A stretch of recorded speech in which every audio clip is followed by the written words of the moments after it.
I went to Holy Trinity Elementary School, and after the 8th grade, I went to Mary Starr. I was the first co-ed class.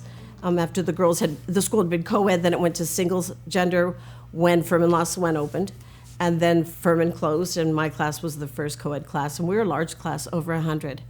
And we all knew each other. It was great.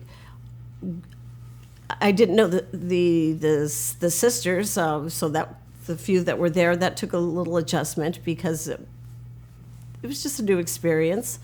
Pete Marich was my government teacher. That was really, really awesome.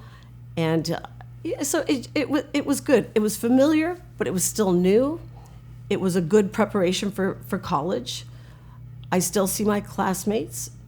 My classmates have put their children through Mary Starr. I got to be the principal. Nobody in town would believe it when I came back to be principal, because when I attended the high school, I spent so many days on the other side of the principal's desk. I was not what you would call a rule follower.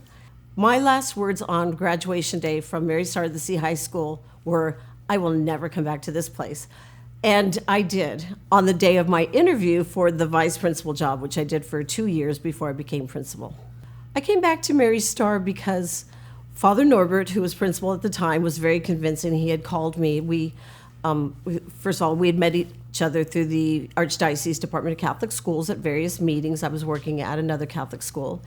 And he called and said, "I'd like you to come to work at the school." And I said, "Well, I've signed a contract at my current school." And he said, "Well, I'll call you next year." And he did. And it just seemed right. I wanted to come home. I was living in San Pedro. I'm a true San Pedro. I'm living in my childhood home. I have had one telephone number my whole life, although I lived other places.